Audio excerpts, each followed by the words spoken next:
chết rồi. Mẹ kêu tên. Kêu tên.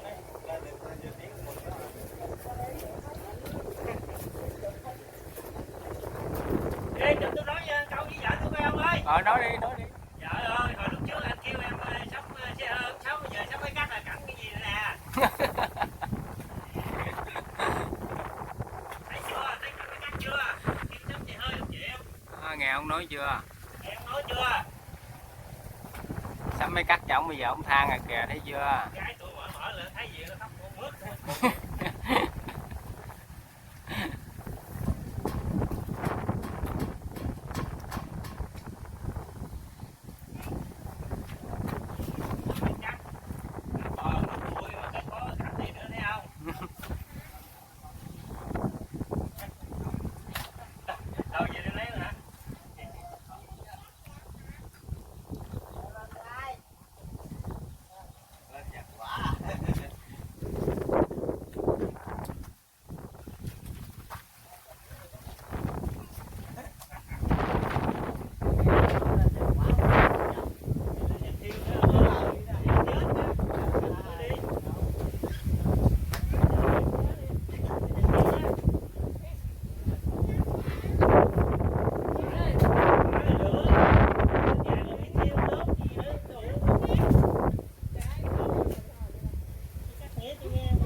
Ông đó là ông chủ mới cắt đó các bạn.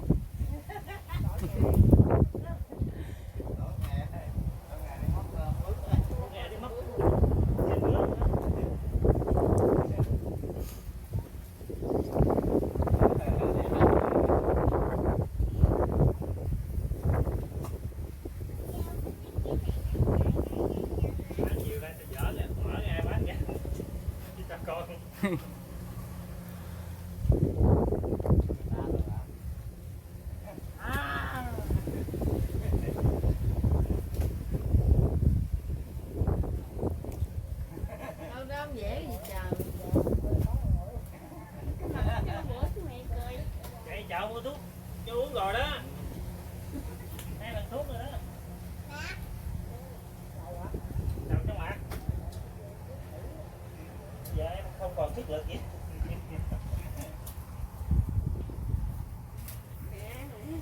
Cái này con gì vậy mà? Hả mà?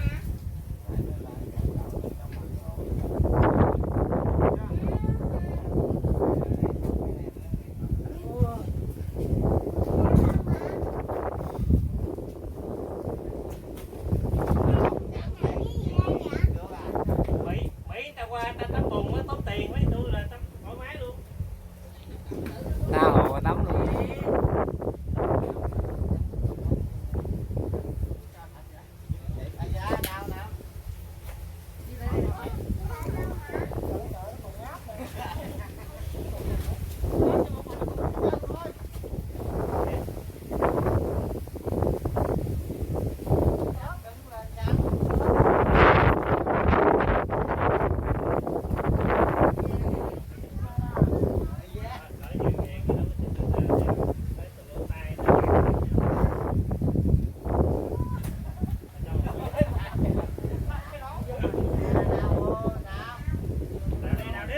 Trong chui ra đi người các bạn ơi.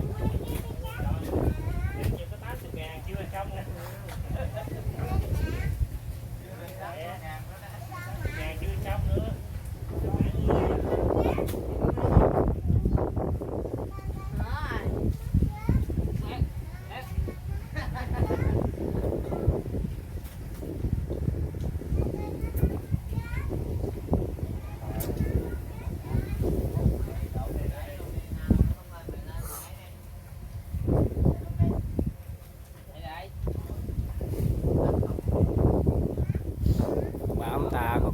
phải đây bộ đổ cái cho lên mấy ông ơi.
Ông đang thui cái bụng bóng tròn tròn vào ổng như châu Phi vậy kìa.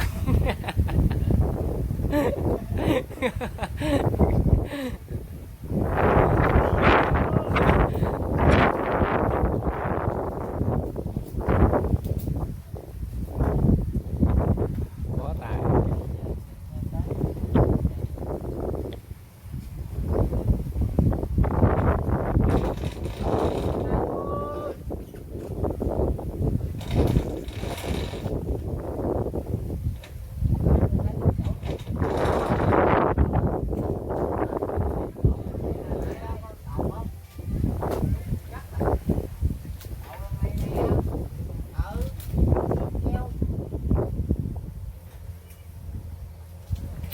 Cái gì cái này mình kiếm mương sâu sâu vậy chứ còn tốt lắm đó, nước trong hơn ngoài.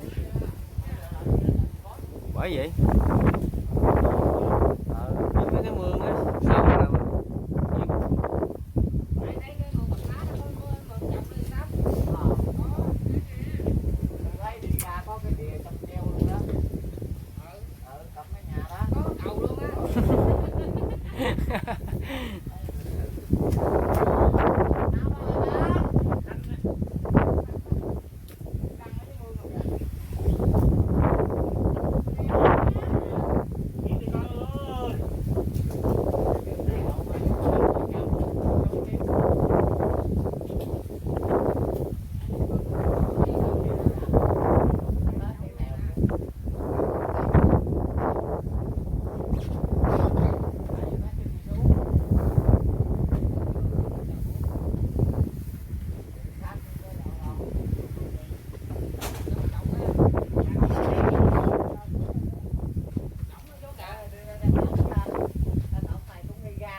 biết có xa rồi đó.